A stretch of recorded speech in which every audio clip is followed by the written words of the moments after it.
On the 20th of March, Denver Broncos general manager John Elway wrote a letter on team stationery endorsing Neil Gorsuch, Donald Trump's Supreme Court nominee, for a seat on the highest court in the United States. Neil is a big Denver Broncos fan, and I can tell you that I am a big fan of his, the Hall of Fame quarterback wrote. That letter was released exactly 2 months to the day that Elway attended Trump's inauguration in Washington, D.C., but 8 months after the inauguration and 5 months after endorsing Gorsuch, Elway released a statement that read, "Hopefully as we go forward we can start concentrating on football a little bit more. Take the politics out of football," an interesting plea coming from a man who only recently had weighed in on politics below his football team's logo. But even more peculiar given that how bad the Broncos are, Elway would be wise to want people to talk about anything but the football team he has built. Elway's Broncos, 2 years after winning the Super Bowl in dominant fashion over the Carolina Panthers, sit dead last in a middling AFC West at 39, 3 games behind the Chiefs, Chargers and Raiders, who are all bunched at 66. Denver have now lost 8 games in a row. Only the Cleveland Browns have a longer losing streak. After the Broncos named Elway Executive Vice President of Football Operations (GM) in January 2011, the organization's fortunes embarked on a steady incline to a Super Bowl title in February 2016. But Denver have been on an even steeper decline ever since. Don't believe it, this year's Broncos offense is 27th in the NFL in points. The 2011 Bronco offense from Elway's first season on the job, the one that was run by current minor league baseball outfielder Tim Tebow, that unit was 25th in the league in points. Elway's earliest moves on the job, jettisoning Tebow to Jets damnation, included, all worked. After inheriting a 412 Broncos team run by an overmatched Josh McDaniels, Elway turned over Denver's talented roster to veteran coach John Fox. He then used the number 2 overall pick on linebacker Von Miller and, after Tebow helped the Broncos to a division title at 88 and into the playoffs and shockingly won a home playoff game over the Steelers, Elway bid the folk hero QB farewell and went out and signed Peyton Manning, who had missed the 2010 season with a neck injury. While Elway undoubtedly deserves credit for selling Manning on the Broncos over all the other teams that wanted the quarterback's services, wanting one of the greatest players of all time on your roster is not exactly the mark of genius. If it was, everyone who calls the local sports radio show to say their team should trade for Tom Brady would be deserving of a high-paying GM job. The 4 years of Manning were very good to the Broncos and Elway. The team went 5,014 and extended the run of AFC West division titles to 5 in a row. After a humiliating 438 loss to the Seattle Seahawks in Super Bowl 48, the Broncos won it all 2 years later with a diminished Manning, but a dominant defense, 2,410 over Carolina.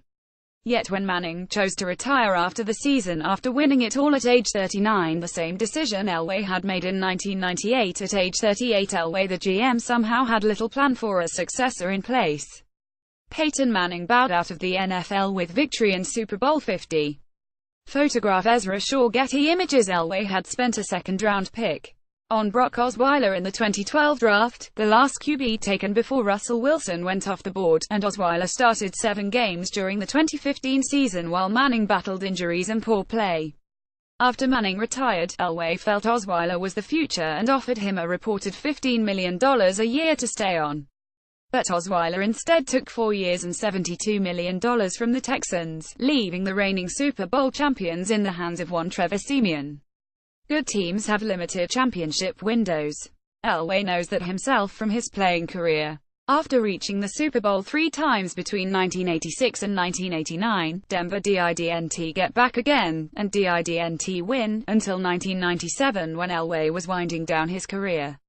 Yet by handing his championship team over to Trevor Siemian, a 7th-round draft pick who completed just 58.9% of his passes and threw 27 touchdowns to 24 interceptions at the collegiate level, Elway slammed his team's championship window and locked it tight. Despite having one of the league's best receiver duos in Demaryius Thomas and Emmanuel Sanders, the Denver pass offense fell to 21st in the league with Siemian at the controls, and the Broncos failed to even get back to the playoffs at 97. So with Miller, Thomas, Sanders and others still in their prime, Elway went out this offseason and made a point of upgrading the weakest position on his roster. Nope.